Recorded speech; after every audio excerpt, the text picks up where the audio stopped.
कविता नहीं चुमुक कविता लम्बा करना देश के चुमुक में डरिए आधा शेरे की गिद्दड़ ललकार है इम्पॉसिबल शेरे की गिद्दड़ ललकार है इम्पॉसिबल साड़ी ईंट की कोई हथ मारे इम्पॉसिबल शेरे की गिद्दड़ ललकार है इम्पॉसिबल साड़ी ईंट की कोई हथ मारे इम्पॉसिबल मन्निया जे अस मिठिया गल्ले ने गाकियां पर गल्ले गल्ले असली तो चाह रहे जागीर पुरखे दी में टोटे उन्हें नहीं देने दोखी उंगलियां ने में पोटे रहो नहीं देने जेड़े भारत की फसलें की जुआड़े जालियां यारों विदेशा बेचो मसले झोटे रहो नहीं देने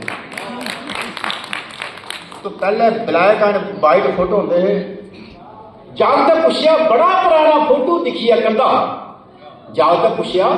बड़ा पुराना फोटो दिखिया कंधा ऐ मम्मी जी ये तुंदे कन्ने कोने फोटो दा बंदा मम्मी जी ये तुंदे कन्ने कोने फोटो दा बंदा तो बड़े लाडे ने मोड़ कराया सुनो मेरे लाल ये तुंदे बापू जी दे घने ते लम्मे बाल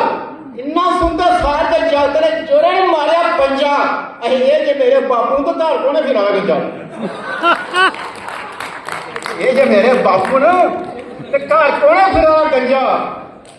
तो लास्ट च मैं था बोलूं बड़ा बड़ा थब्बा डर एक दिन खाली बोतल था राजू जी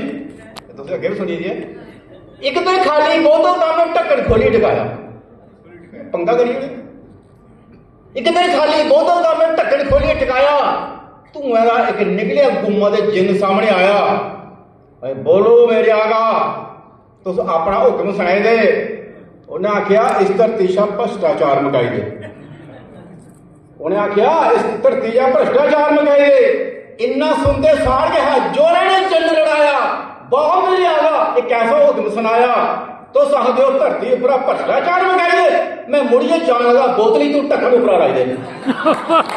मैं मुड़िए जान लगा बोतली तू ढक्कन उपर लाई दे तो पौधी जिन मसान सारे भ्रष्टाचारी डरते